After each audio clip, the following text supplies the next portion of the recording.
What is the definition of grunge? Here are the prompts today.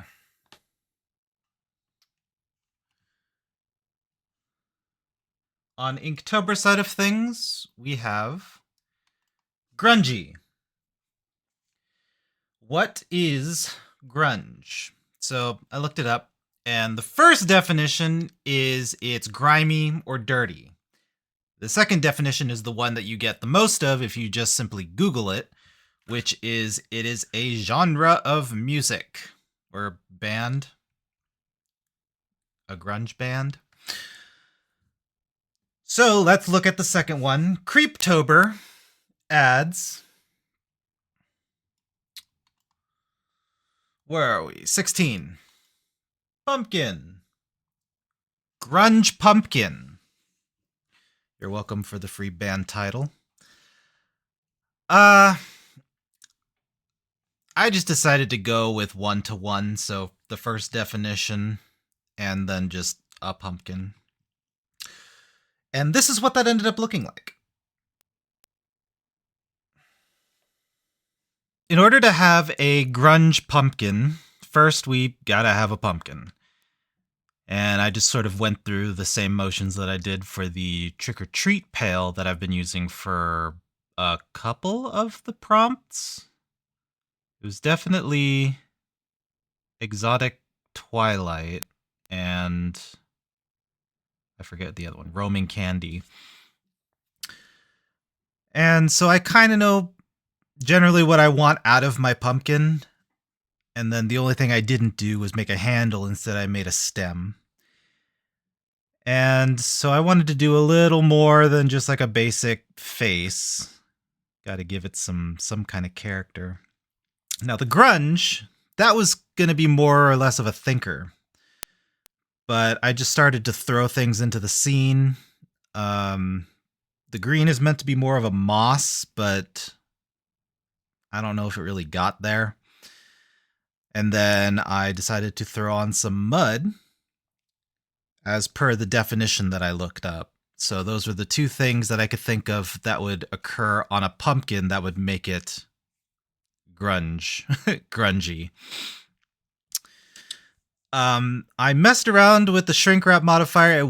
It just wasn't working for me today. So I just decided, you know what? I'm just going to brute force it and use the sculpt brush to just sort of adhere it to the pumpkin's face more. And then I sort of was trying to think about like, what context am I going to have it be grungy in? Because my default temptation is to just have it be in a black void with just like a spotlight above it. But I decided, well, let's give the mud a little bit of context. So they're like in a swampy, muddy area sort of thing. And then as far as our two constants go, I didn't really know initially what I wanted them to do. But then once I slapped on the mud, I was just like, hey, you know what? Maybe they're carving this pumpkin. They are creating the grungy pumpkin. Or taking it away from grunginess?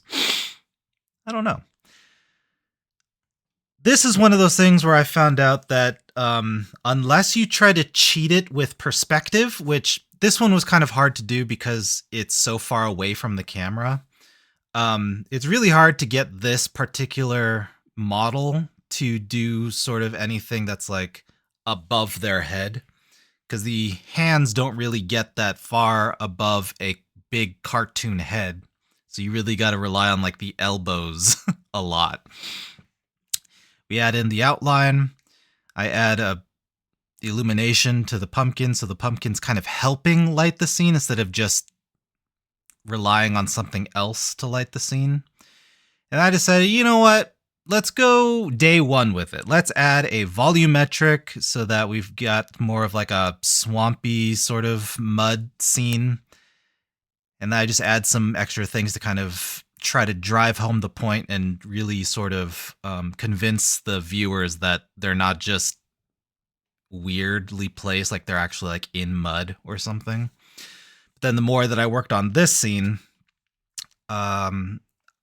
the more that the spotlight kind of bothered me. And I was like, let's switch that up a little bit.